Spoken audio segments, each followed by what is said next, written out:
আমি জানি যে আজকে এমন একটা দিন যে দিনে অনেকে ট্রান্সফার হয়েছে এবং এদের প্রত্যেকের সাথে আপনি সিনিয়র বা জুনিয়র হিসেবে কাজও করেছেন, বেশিরভাগ সিনিয়র, সিদ্ধিনাথ গুপ্তা থেকে শুরু করে যে পীযূষ পান্ডে, সবাই তো মোটামুটি সিনিয়র। তো আমাকে একটা জিনিস বলুন, মানে একদম খোলামেলা আলোচনা যেহেতু হচ্ছে, এই ট্রান্সফারগুলো যে হয় এটার কারণটা কি হয়? দেখুন, এটা যে এইবারে ইলেকশনে হচ্ছে এটা কোনো নতুন ব্যাপার নয়। এইটা আলটিমেটলি আপনি যদি পাস্টে চলে যান, 2006-এর ইলেকশনেও দেখবেন এই ধরনের ঘটনা ঘটেছে, বা পরবর্তীকালে 2009 লোকসভা, 11, 16, 21-এও হয়েছে, আমার সাথেও হয়েছিল।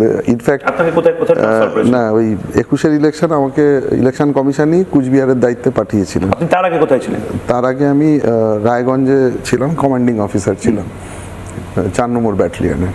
তো সেক্ষেত্রে এগুলো কোনো খুব বড় নতুন ঘটনা নয়। তো এখানে দাঁড়িয়ে আপনি যখন মানে কাদের ট্রান্সফার করা হয়, দেখা যায় যে বিভিন্ন জায়গায় যেখানে আইন শৃঙ্খলা বারবার ব্যাহত হচ্ছে, যেখানে পূর্ববর্তী যারা বিভিন্ন পদে রয়েছেন, যারা সে জেলার এসপি থাকুন বা ধরুন ওসি, আইসি বা অন্যান্য পদাধিকারী, যেমন আমি যখন অ্যাডিশনাল এসপি ছিলাম বা অন্যান্য পদে ছিলাম, এই ধরনের বিভিন্ন র্যাঙ্ক, সেখান থেকে আরম্ভ করে ভোটের সাথে যারা যুক্ত থাকেন, ইভেন কি সিপি বা ধরুন ডিজি বা হোম সেক্রেটারি, চিফ সেক্রেটারি, যারা প্রত্যক্ষ ডিএমরাও এর আওতায় আসতে পারেন, এরা কিন্তু প্রত্যক্ষ বা এসডিও বা বিডিও, এদের পূর্ববর্তী এদের এগেনস্টে যা অ্যালিগেশন থাকে, তারা যদি সঠিকভাবে দায়িত্ব না পালন করে, ইলেকশন কমিশন ধরে নেয় এদের দ্বারা কিন্তু নিরপেক্ষভাবে ইলেকশন করাটা সম্ভব নয়।